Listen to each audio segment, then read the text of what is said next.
तो दोस्तों नमस्कार, कैसे हैं आप सभी लोग। आज हम पढ़ेंगे नंबर ऑफ़ फैक्टर्स। तो नंबर ऑफ़ फैक्टर्स क्या होता है। नंबर ऑफ़ फैक्टर्स का मतलब है कि कुल कितनी संख्याएं जो उस संख्या की पूरी तरह डिवाइड हो जाती हैं। जैसे कि ये 12 लिखा हुआ है, इसका मतलब ये है कि ये किस किस संख्या से कट जाता है, तो वही उसके फैक्टर होते हैं। जैसा कि ये 2 से कट जाएगा, 4 से कट जाएगा, ठीक है, 6 से कट जाएगा, 1 से कट जाएगा, 12 से कट जाएगा, तो ये इसके फैक्टर हो जाएंगे।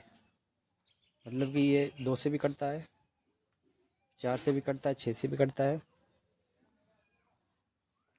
और 12 से भी कटता है। ठीक है, तो ये इसके फैक्टर होते हैं। ये होते हैं नंबर ऑफ़ फैक्टर्स। चलिए अगला समझते हैं हम। एक एग्जांपल से और समझ लेते हैं। एग्जांपल हमारा है जैसे कि हमारा 8 है, तो इसके फैक्टर क्या होंगे? 2, 4, 8 और 1। ठीक है, ये संख्या इससे कट जाती है तो इसका मतलब ये 8 के फैक्टर हैं। समझ गए आप लोग। चलिए अब हम समझते हैं sum of factors. Sum of factor क्या होता है? जैसा कि मान लो 100 है, 100 का हमें सम ऑफ फैक्टर निकालना, मतलब कि ये कितने फैक्टर से कट जाता है, उसका उनका सम क्या होता है। तो इनका क्या होता है, इसको हम प्राइम फैक्टराइजेशन में बदलेंगे। कैसे बदलेंगे? 2 की पावर 2, 5 की पावर 2। ठीक है, तो क्या करेंगे, अब यहाँ से हम इस तरह लिखेंगे 2 की पावर 1 प्लस 2 की पावर 2, सॉरी ये 2 की पावर 0 होगी, 2 की पावर 1 प्लस 2 की पावर 2। ठीक, अब इस तरह, अब 5 की पावर 0, 5 की पावर 1 और 5 की पावर 2, इस तरह।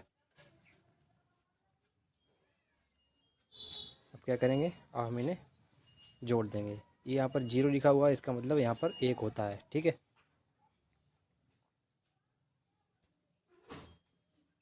तो यहाँ पर हो गया 1 हमारा, और ये 2 का स्क्वायर होता है 4, 2 6 1 7, इसका 7 आया हमारा number of factor, sum of factor. Plus इसका कितना आया, 25 और 5 30 और 1 31। ठीक है, इनका जब हम मल्टीप्लाई करेंगे तो 7 एकम 7 आ जाएगा हमारा, और 7 या 21। ठीक है, 217 इसका सम ऑफ फैक्टर होगा। ठीक है, समझ गए आप लोग। तो इसी में मैंने आपको ये चीज़ें समझा दी हैं। तो चलिए मिलेंगे अगले वीडियो में। धन्यवाद।